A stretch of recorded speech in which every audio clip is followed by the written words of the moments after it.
obscur tombe de radure courbera et fleurs. Clair obscur, pavillon peinture trouvera sans elle. What is going on, ladies and gentlemen? I am your host, JLW, and today, for Stand on Business, episode 61, today we're going to break down the story of Clair Obscur Expedition 33.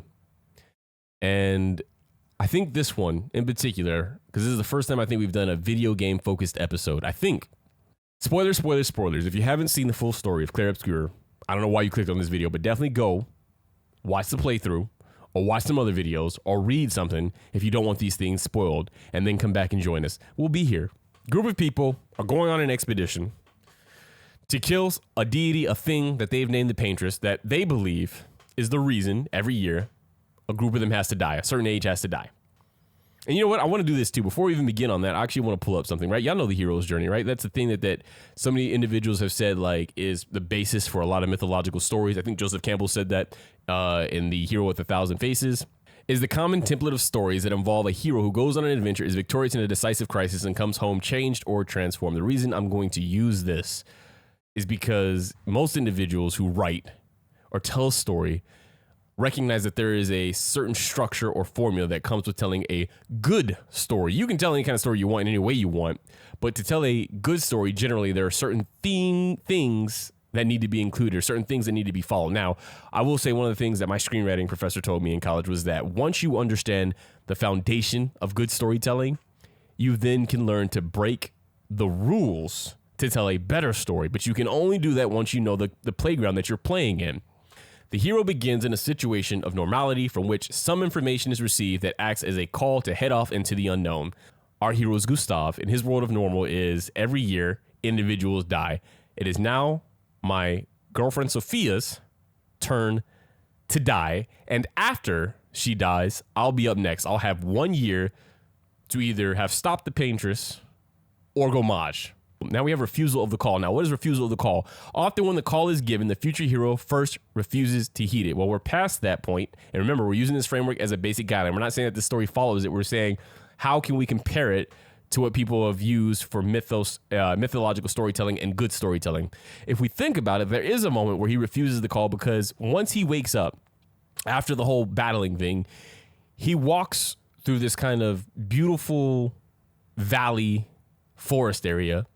And then he gets to like this cave area, and he just sees mounds of bodies, all the expedition members. And in that moment, he sits and he's looking around and he's like, it's just me. I'm all I've got. And I'm going to fight the Paintress. I couldn't even fight the things that were on the beach. There's a man that shouldn't be alive that's alive that murked us in like less than a second. There is no way in hell I'm going to be able to do this. So he summons a gun. So you could say his refusal of the call is in this moment right here, where he's ready to kill himself. Once the hero has committed to the quest, consciously or unconsciously, their guide and magical helper appears or becomes known. Now, I guess you could argue that Lune in this moment is the individual that came and kind of pushed our hero to commit to the quest, but also she's a magic user. Out of everybody, she's the most talented when it comes to using Lumina. But for me, I think somebody else later on is more of that individual that is a helper or a guide, because she's also lost in this world. She's just committed to the task more so than Gustav. But the other thing that we're introduced to, and this is the individual that I would say serves more as a supernatural aid, is the curator. The curator is this floating stone-like figure that has pieces of its face missing, broken off, kind of similar to some of the individuals that you meet throughout Lumiere. And this individual to me is that mythical being. He's the embodiment of, as the article we were looking at said, Mother Nature being on side of our hero and his fellow passengers. He's that force that seems to know more than everybody else, is kind of getting you past obstacles that people who came before you or other individuals don't have, that don't allow them to overcome obstacles. Not wanting to break down all the beat points of the game, right? I'm not trying to rehash the whole game. What I want to move next to is the crossing of the first threshold. And this says that the crossing of the first threshold is, this is the point where the hero actually crosses into the field of adventure, leaving the known limits of their world and venturing into the unknown and dangerous realm where the rules and limits are unknown. I think this moment arrives when Gustav, the individual that we've been playing with, I don't even like the way that sounded. The individual we've been playing as for the last 10 or so hours is killed by Renoir. And you get the moment where, okay, there's still hope. I know we're not doing damage. I know Gustav is badly hurt. I know that Maelle can't do anything. I know Lune and Sciel can't do anything because they're battling the thing, the Lampmaster that's come back to life. But there's still a chance something is going to happen where our hero, the individual we know to be our hero, is going to overcome this difficulty. His hand gets cut off.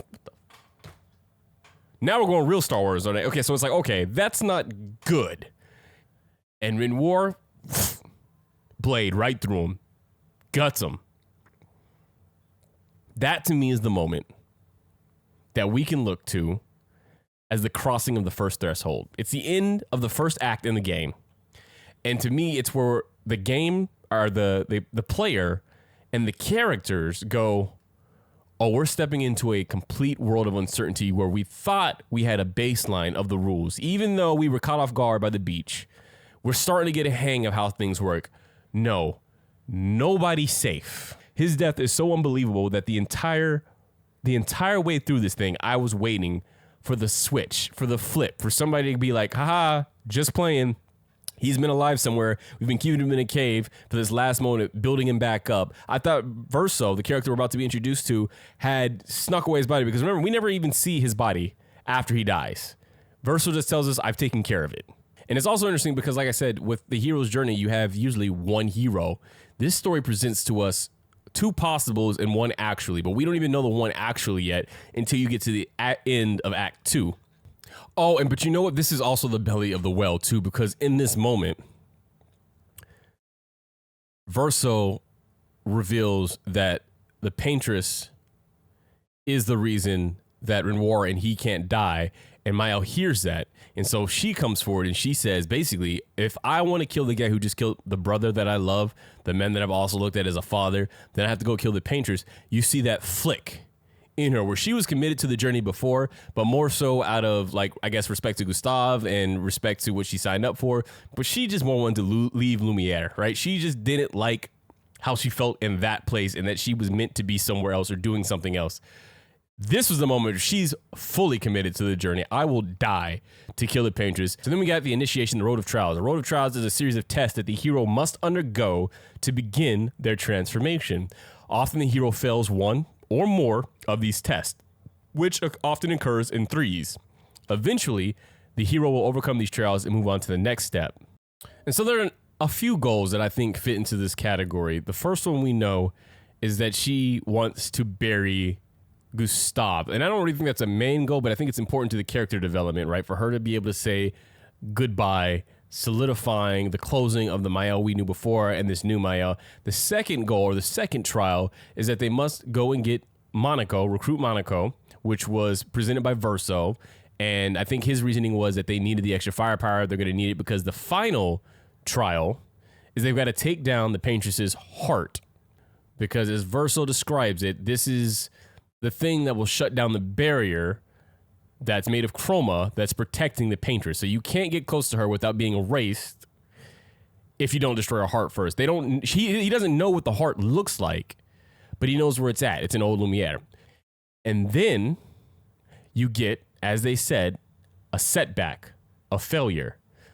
The first part of that failure is that there's a separation. Monaco, Auriger, kind of like a dog, does something that separates the group. You get Sciel, Lune, Monaco, one side, Verso, Maelle, another side.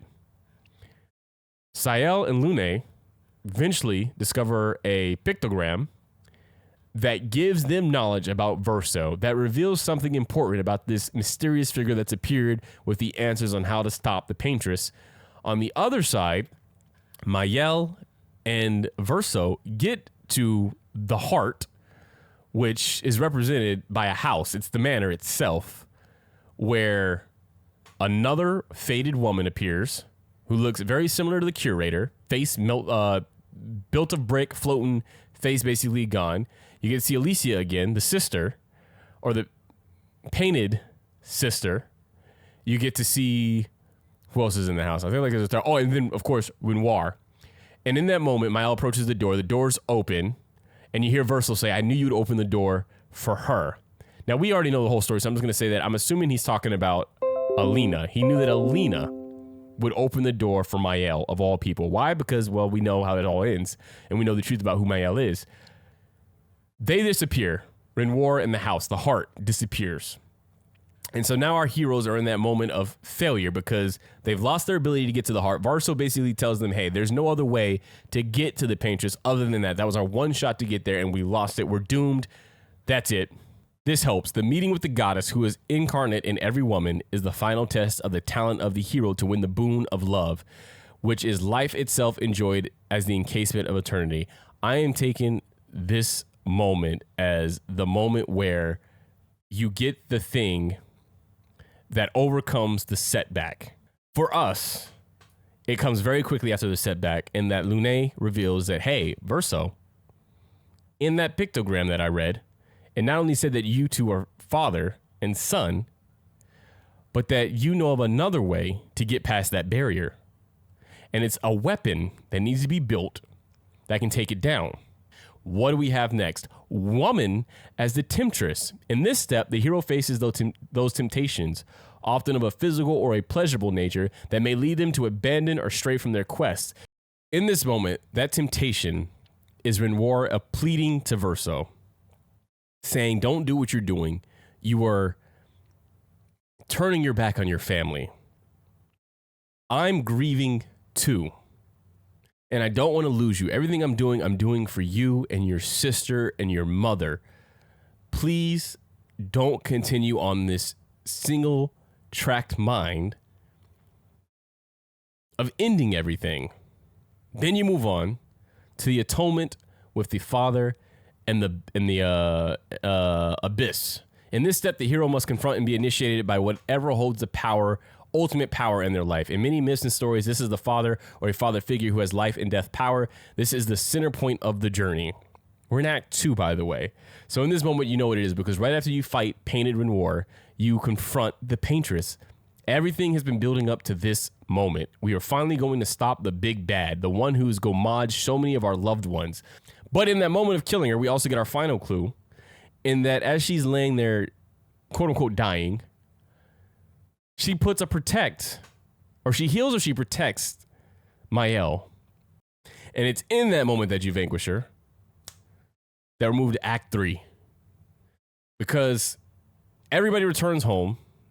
You're thinking the journey is done. We've defeated the big bad. So we get back to the island, and as everybody's celebrating, Verso reads the letter that gives us the full story and reveals our true hero.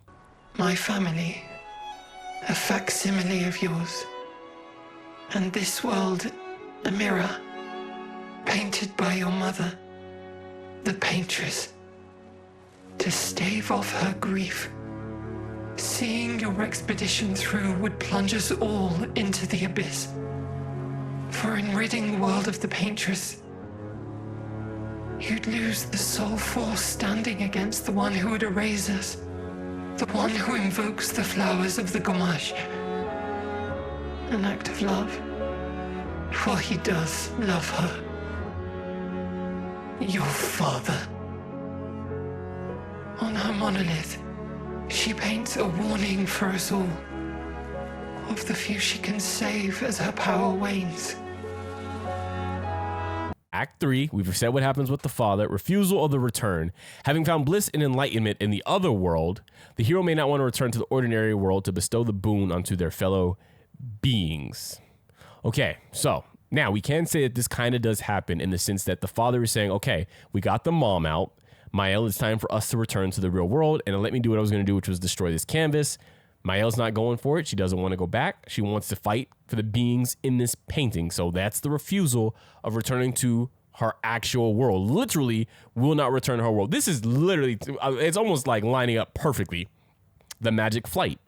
Sometimes the hero must escape with the boon if it is something that the gods have been jealously guarding. It can be just as adventurous and dangerous returning from the journey as it was to go on it. With bringing them back, they're supposed to go on this journey to get all the chroma that they can to stage one final fight against the real Renoir, but also to bring everybody that was lost back. Sciel's husband and kid, Gustave, Sophia, everybody. But Maelle needs a lot of chroma to do it. And so it sets itself like, oh, now I'm going to go revisit every land that I've been to and collect this chroma. The crossing of the return threshold. Campbell says in The Hero with a Thousand Faces that the returning hero, to complete his adventure, must survive the impact of the world. The goal of the return is to retain the wisdom gained on the quest and to integrate it into society. So we now know what the world really is, and we're faced with the question, do we fight to allow the painted beings to continue life, but also possibly kill our girl Maelle because her real body is in the real world and it's dying as she stays in this painting? Or do we give in to what Verso wants, which is, or I'm sorry, not Verso at this point, Renoir wants, which is to erase all of this. And we know this isn't real, so it doesn't matter if we erase Master of the Two Worlds. For a human hero, it may mean achieving a balance between the material and spiritual. The person has become comfortable and competent in both the inner and outer worlds. We defeat Renoir. Renoir, who you honestly could probably apply the same hero's journey to, if we were to see his point of view of how everything applied, everything went down, accepts what his daughter is saying. She says, I'm going to keep this painting alive. I'm not going to stay in it. I'm just going to stay in it for some time because my new family is here and I love these people. He knows that she's lying. He knows that she's going to fall into the same trap that not only her mother, Alina, fell into, but that he himself had fallen into and needed Alina to go and rescue. He hints at it. We don't know the full story there, but at some point he said he had a canvas that he also became obsessed with or fell deeply attached to and would not leave it. And it was Alina who went in and had to pull him free of it before it killed him. But because he can't beat his daughter, he's going to accept that she's telling the truth. Not accept, but like, he's going to allow her to make her decision. So he leaves. And you get that moment where you can play Maelle or you can play Verso. Maelle, you defeat Verso. Verso is relegated to an older body,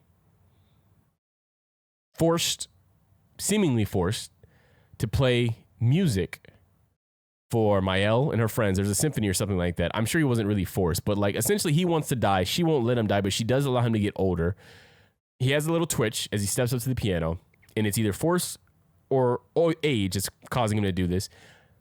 You get a glimpse of everybody back. Gustave, Sophie, Sciel, Lune, their families, everybody is back, it seems like. And Maelle is, again, kind of that master of two worlds in that, like, I now have full control of how this works. I am not the painter, because still Verso Soul is the painter, but I am a paintress in this world. I control a lot. I can do a lot. I have the knowledge of my previous life, but I also have the feelings and emotions of the Maelle that was born into this world. So master of both this world and the old. But then you see a final shot of Maelle's face. And she's got that same glowing energy across her eyes that suggests that her real body is deteriorating. It's not a happy ending. Okay, so you have that master, or that version of Master of Two Worlds, but then you have the other version of Master of Two Worlds. And this, to me, is more the canon ending where Verso wins, essentially kicking Maelle out of the universe and then stopping the real Verso from painting, which ends the world. And we know that because Maelle, or, you know, this is actually, now that we think about it, let's break this down a little bit. Looking at how that ending played out, Verso stopping painting should not end their world, technically, because the thing that was erasing them was Renoir, not the boy's painting or lack of painting. And we've seen the boy in other locations. He can leave that world of painting.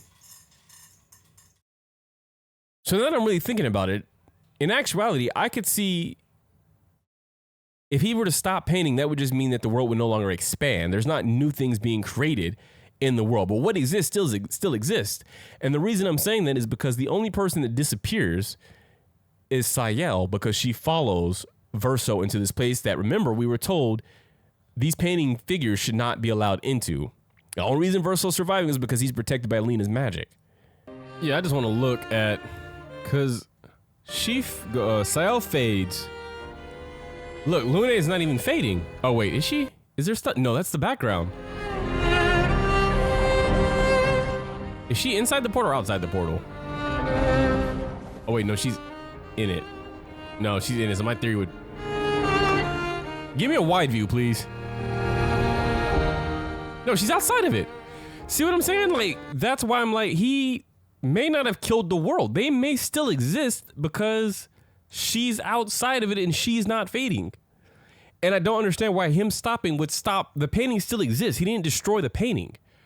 Maelle in the real world, not going back into the canvas, not hiding, recognizing that she has to confront her grief, say goodbye to her brother, but then she also says goodbye to the imaginary, whatever we see that moment of everybody in front of her and they're waving and whatnot, and her using that knowledge to understand that I can't hide in that canvas. Final step of the hero's journey, freedom to live. In this step, mastery leads to freedom from the fear of death, which in turn is the freedom to live. This is sometimes referred to as living in the moment, neither anticipating the future nor regretting the past, which I think is summed up more appropriately, clearly, in Verso's ending. These main characters were introduced to, and the fact that there are three of them, are seemingly three of them, and so they all have to kind of express elements of the hero's journey, although only one of them really is our main hero and has to go through, theoretically, all of these things. So now that we've done that, we've got our little quick synopsis of everything. I want to break down a few other things that I thought was fascinating, right? I want to start with the ending because that seems to be the one that we had the most dialogue about in the last episode.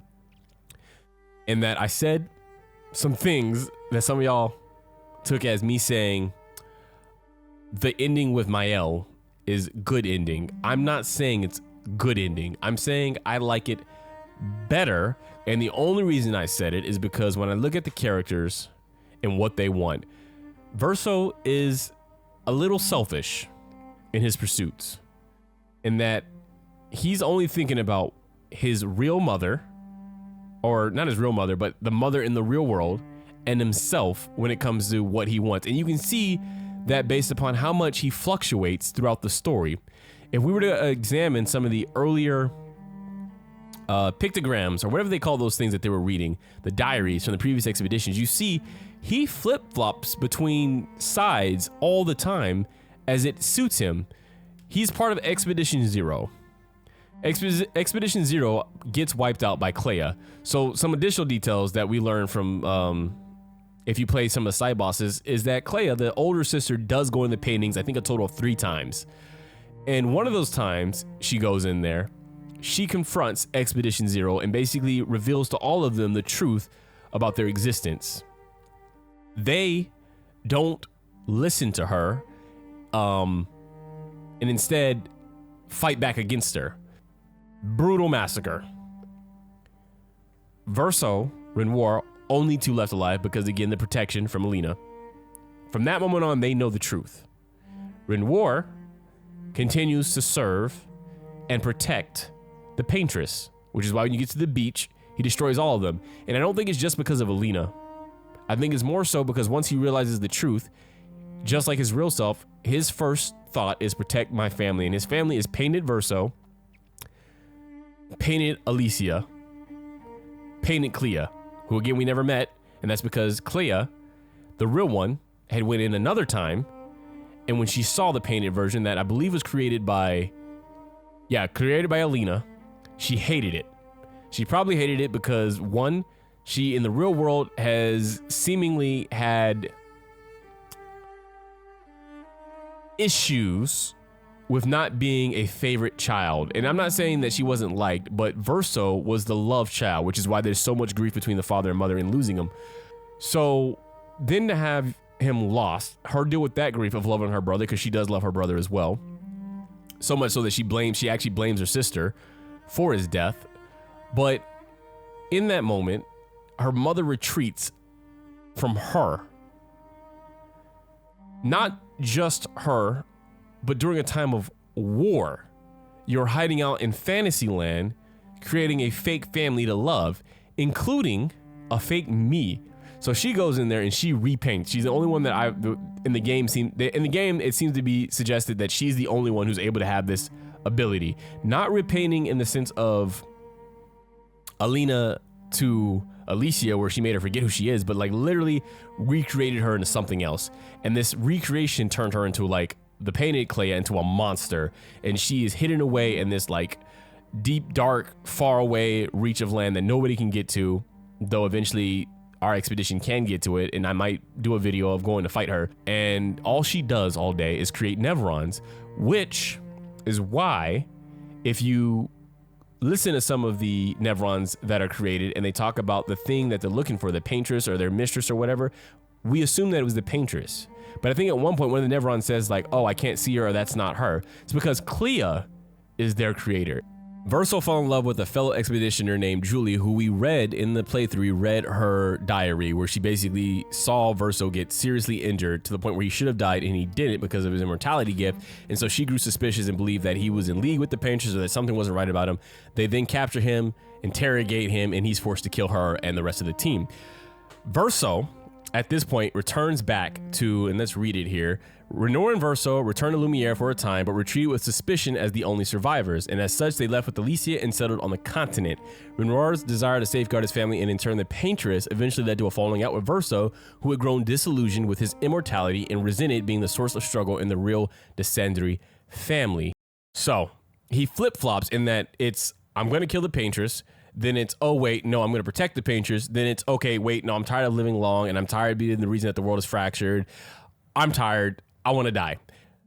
But then once everybody's erased and then Maelle gets her identity back and she's like, okay, we can make this right. We can make this like a middle ground. He's back on the side of, okay, let's fix things. I will come with you all and I will fight Renoir and banish him and allow the world to continue existing.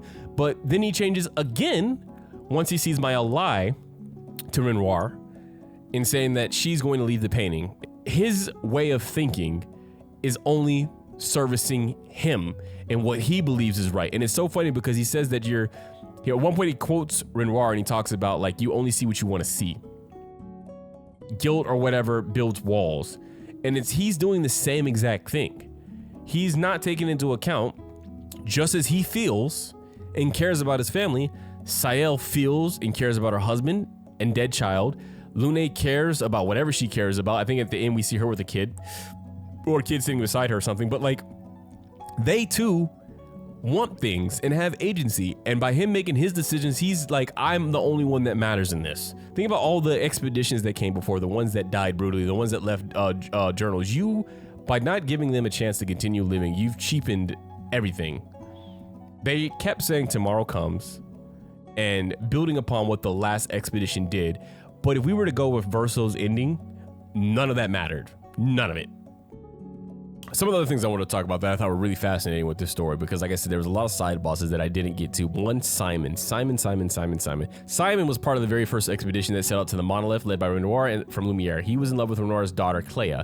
At some point, Clair was abducted by the real Clair and trapped somewhere inside the canvas where Simon would never be able to reach her. The real Clair then used Simon's grief to manipulate him. She whispered lies into his ears and that he had been chosen to restore balance. She bestowed upon him the strength to fell the Axon so that he would obtain the power necessary to break the barrier that guarded the monolith. With his new power, he felled the Axon known as the Hauler in Old Lumiere. And each of the Axons, by the way, represent one of the family members, and we'll get to that as well. But Maelle, Clair, Verso, I think there's 4 Axons or 5 Axons. I think the Axons are created by Renoir. So everybody gets one except for him. When approaching the monolith with the Axon's power, he was unable to break the barrier and realized he had been deceived by Clair. Broken and nearly lost to despair, Simon wandered the edges of the monolith until he was approached by the Curatress, which is Alina. She would tell Simon that it was not yet too late and that there was a way for him to free Painted Clair, and instructed him to go to descend down to the monolith's depths and face the true danger, the Curator who enacts the Gommage. Upon battling with the Curator, Simon was finding it harder and harder to resist the Curator's influence over his mind and eventually lost, causing himself to be trapped inside the abyss and setting the Curator free. Oh, so there you go. That is how the Curator eventually gets out through Simon's actions. So yeah, he was a cool boss I thought on the side. Also, I had brought up in my review, but I cut it out so y'all didn't hear me say it. I thought it was weird that we never fought Painted Alicia. Turns out you can fight her. She is also somewhere in the world, and her whole story, it's kind of sad because, you know, she did try to warn her painted brother, like, hey, tell Maelle the truth about what's going to happen. He didn't do it. Already, this is after they've already killed, quote unquote, killed the paintress and erased people. And she's like, F this letter. You didn't show it to her when I wanted you to show it to her. You didn't tell her the truth. You made this decision on your own. You've killed my family. Forget this letter. But she does stop time, as she did throughout the game, to talk to real Alicia. And in that moment, you learn that just like the real Alicia, she holds the guilt of knowing her mother blames her for Verso's death, which is just sad. Alicia offers to repaint her into like a happier body, one that's not burnt up, one that allows her to speak, one that's not full of pain, and she turns it down. And the thought process here, I think, is you two have removed everything I've cared about in this world already. So I'm ready to go be with the people I love, which again is another point in that these individuals are real. Whether or not they're real to the DeSandre family doesn't matter. They've grown up, they felt things, they care about people. They're real. She's even thinking about death as not an end, but as I'm going to another place to see my family. And it'll blow your own mind when you think about it, because what are we? What are we if we find out we're just a simulation or just thoughts of a bigger being? You know what I'm saying? Like, you still feel what you feel for your mom and your dad and your sister and your brother. You still have goals and dreams and fears. And I don't know. I just think it begs an existential question that makes it hard for you to just go, oh, erase this canvas because they're not real, because I think they are. And like everything means something is what I'm basically getting at. Even the way that Monaco acts now, the shaggy furred hair, the ow, wow, wow thing that he says sometimes when you collect an item, it's all because it was dog based. And like when you think about that, it makes you want to go back and replay the game through the eyes of the knowledge you have now, because so much of that is going to be richer now, understanding why things are the way they are. I love this story. I love the lore. We already know this is going to be bigger than just one game. And I'm not talking about more games. I'm talking about the comics, the stories, the books, the movies. Like, so much more is going to come out of this world because it's so fresh and it's so new and it's so inviting. We haven't seen anything like this in a while that's captured so much of the gaming community, and maybe more than the gaming community. It's beautiful. Thank you all for watching this episode of Stand Up Business. I was your host, JLW. Remember, stand for something like games should be respected as much as art. Well, it is art, but paintings, music, books, because they have the ability to make you feel and to transport you and make you think, which I think that's something all great art shares. Let me know your thoughts. So many things I probably missed. Tell me. Your blind eyes on the dial, stripping off